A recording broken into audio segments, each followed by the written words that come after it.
Obrigado, Greta, por nos explicar como funciona a coisa. Esse é o Visão Libertária, sua fonte de informações descentralizadas e distribuídas. No dia 3 de fevereiro de 2021, Greta Thunberg cometeu um deslize em suas redes sociais. Ela publicou em um tweet um documento que havia recebido, que era um toolkit acerca de protestos de fazendeiros na Índia. O detalhe é que ela não atentou que o documento não continha apenas propaganda contra o governo indiano, mas sim todo o planejamento detalhado de ações bastante específicos visando intervir na questão local. Inclusive, continha detalhamentos do planejamento de uma manifestação que havia acontecido no dia 26 de janeiro, portanto dias antes disso, e que realmente aconteceu como descrito lá, e inclusive se tornou uma manifestação violenta. Ou seja, Greta, de forma descuidada, acabou revelando como funciona o planejamento desse grupo, que não se assume o nome no documento, cujo objetivo era reverter mudanças feitas na legislação pelo primeiro-ministro da Índia. Ficou claro que o apoio dela a essas causas ambientalistas não é algo orgânico ou espontâneo, mas um bem cuidado e planejado papel de relações públicas, com objetivos bastante específicos. O documento descrevia o papel dela e de Rihanna, uma atriz ou cantora, não sei, que também apoiou esses protestos. A ação praticamente coreografada de ambas a partir de um documento sobre um assunto que elas certamente não entendem nada, mostrou a hipocrisia desses artistas e celebridades socialistas no mundo. O pessoal na Índia ficou revoltado, a ponto de ambas serem alvos de protestos contrários lá. Mas para a gente entender esse assunto, vamos antes entender o problema original, a revolta dos fazendeiros na Índia que está acontecendo nesse momento. A Índia, vocês sabem, é o segundo país mais populoso do mundo e desde 2014 é governada por um conservador, o primeiro-ministro Narendra Modi. Ele pertence ao partido RSS-BJP, que é um partido nacionalista hindu, não é radical, apenas de direita. Ele foi reeleito em 2019 e agora conta com muito mais força no parlamento. Ao longo do ano passado, ele conseguiu passar no Congresso 3 leis para fazer uma reforma fundiária no país. Ele quer mudar a forma como a agricultura é feita na Índia, trazendo mais livre mercado, menos regulamentação, mais liberdade.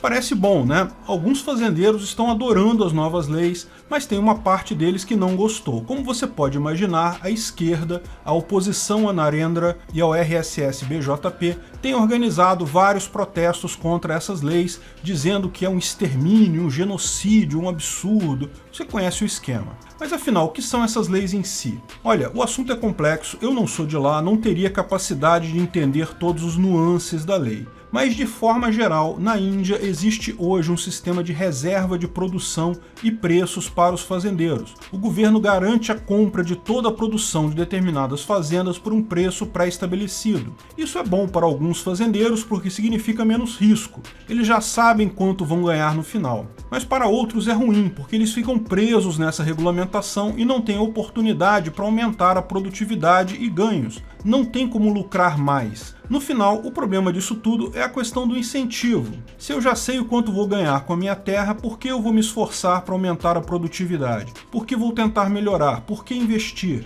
Portanto, a lei acaba privilegiando a baixa produtividade e a inércia. Veja, é preciso cuidado aqui. Eu sei que a atividade de um fazendeiro, principalmente um pequeno fazendeiro, é dura, requer muito trabalho e dedicação. Não estou dizendo que essas pessoas ficam paradas olhando para o ar, mas o fato é que é o incentivo que regula a ação humana no final das contas. Se não há benefício, não há ação. E a estagnação da produtividade nas fazendas indianas é um problema para um país com uma população de mais de 1 bilhão de pessoas que precisam ser alimentadas. A proposta da reforma é justamente modernizar esse setor para aumentar a produtividade. Portanto, de um lado, existem fazendeiros que querem as leis, visto que isso garante mais possibilidade de ganhos para eles, para a população da Índia de forma geral, porque esses benefícios para os fazendeiros encarecem os produtos para todos os indianos. Mas é lógico, tem uma fração significativa de fazendeiros, tipicamente pequenos fazendeiros, cuja lei vai trazer algum prejuízo. Eles temem não ser competitivos o suficiente num livre mercado e acabar tendo que vender suas terras para grandes fazendeiros. A esquerda, lógico, comprou a causa deles, principalmente para bater no primeiro-ministro de direita. É preciso reconhecer que os fazendeiros têm um ponto. Em alguns tipos de plantações, soja, milho, é óbvio que uma grande propriedade tem uma vantagem econômica sobre pequenas propriedades, mas isso não é verdade para toda e qualquer cultura. Mas a questão é justamente que isso otimiza a alocação de recursos. Os pequenos proprietários podem focar em culturas que não fazem tanta diferença assim à escala, ou podem vender suas terras, de repente isso é a melhor alocação do recurso. Por isso, o livre mercado sempre resulta em ganhos no final. Pode ser ruim para algumas pessoas, podem obrigar elas a sair de sua zona de conforto, mas a lógica do mercado é inegável. Mais liberdade acaba sendo melhor para todos no final das contas. É curioso que uma das mensagens do documento diz que o mundo deve se levantar e apoiar a democracia da Índia que está morrendo nas mãos do fascista do RSS-BJP. Pois é, né? Parece muito algo que jornalistas brasileiros diriam, não parece? Acho que agora sabemos o que causou todo aquele alvoroço com as queimadas da Amazônia em 2019, com vários artistas tuitando sobre a tragédia das queimadas, com fotos aleatórias, cangurus, girafas pegando fogo, e todo mundo querendo comprar briga com o que eu aposto que estava escrito lá no script desse pessoal, o presidente fascista Bolsonaro que está arruinando a democracia brasileira. Repare como o documento descreve a hora que eles devem fazer os tweets, o conteúdo, quem marcar, quem referenciar. Tem método nessa ação. Lógico que a associação por trás do toolkit não tem nome, não aparece nada ali. Mas eu sou capaz de apostar com você que é alguma ONG esquerdista financiada pelo Open Society do Soros. Como expliquei no meu vídeo sobre o Soros, mesmo que, por hipótese, a intenção dele seja justa e libertária, você pode pensar derrubar governo é algo libertário, não é mesmo? Mas ele simplesmente não tem capacidade para decidir quais movimentos e ONGs efetivamente lutam contra governos autoritários e quais só usam isso como uma desculpa. No final, ele acaba financiando apenas um bando de socialistas que lutam, na verdade, contra o livre mercado. Lutam por mais governo, não por menos governo. Lutam pelo privilégio de poucos contra a liberdade da sociedade. E o documento mostra,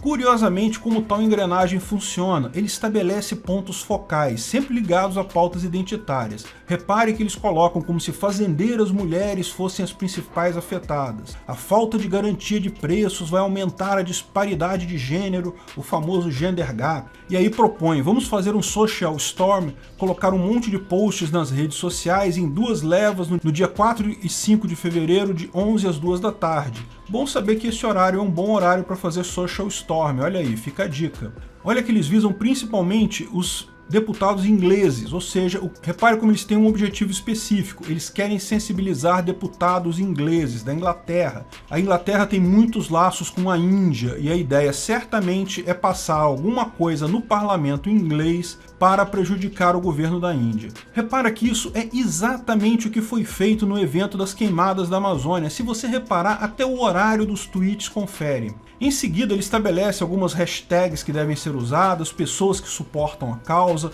contas do governo, contas que devem ser pressionadas. Depois coloca várias sugestões de posts e imagens que podem ser usadas nos tweets. Curioso ver como a engrenagem funciona. Tenho certeza que, uma vez que você tenha visto como é que funciona esse script, vai se impressionar muito menos com a próxima grande tentativa desse pessoal. E quero deixar claro aqui que eu sou contra governos de forma geral. Acharia ótimo alguém que financiasse grupos contra governos e a favor da liberdade. Mas o que a gente está vendo aqui são associações que financiam grupos anti-governo a favor da esquerda.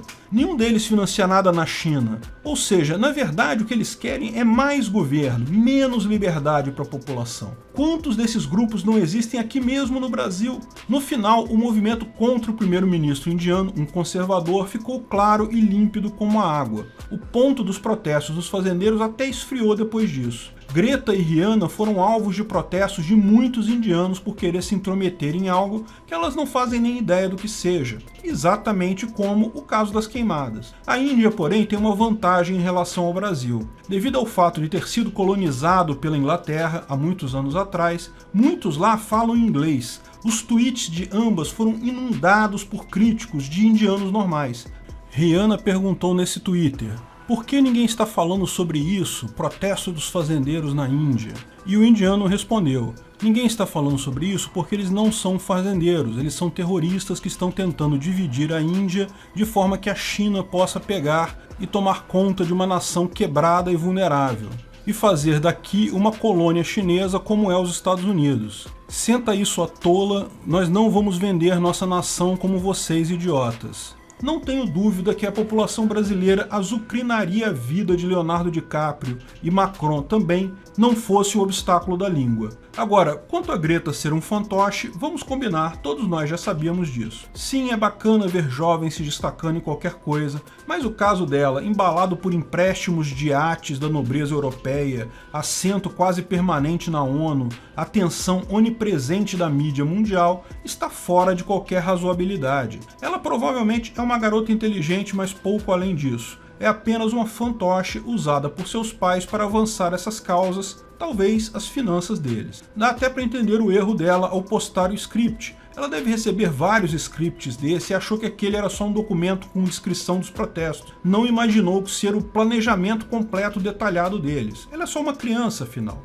Pior foi em janeiro de 2020, quando, por uma falha do Facebook, ficamos sabendo que todos os posts da Greta no Facebook eram feitos por seu pai ou por um secretário da ONU. Quem tem página no Facebook sabe como é, você publica algo na página, para o público em geral aparece apenas como uma publicação da página. Mas para quem é administrador da página, aparece como postado por fulano, para um administrador saber que foi postado pelo outro. Quando você puxa o histórico de alterações de um post, um administrador pode ver quem foi que alterou o post, certamente um outro administrador. Por um breve momento no Facebook, devido a um bug, as pessoas que puxavam o histórico de alterações descobriam qual administrador efetivamente havia escrito aquele post. E nenhum dos posts era dela. Será que por causa dessa falha pediram para ela mesma fazer as postagens e, bem, comportando-se como a criança que é, acabou fazendo a postagem errada? De qualquer forma, obrigado, Greta, por nos explicar como a coisa funciona.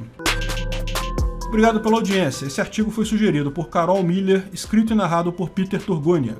Esse vídeo foi um oferecimento de armataweb.com, cloud e serviços de data center. 100% de compromisso com a satisfação e privacidade dos clientes. Aceitamos Bitcoin. Veja o link na descrição do vídeo. Se você gostou desse vídeo, clique no like e compartilhe ele em suas redes sociais. Se inscreva no canal para nos ajudar, clicando no botão vermelho abaixo. Se quiser ser avisado de novos vídeos, clique no sininho ao lado. Saiba mais sobre o nosso projeto no site visãolibertaria.com. Lá você pode sugerir novos artigos, escrever artigos, patrocinar e muito mais. Confira visãolibertaria.com. Até a próxima!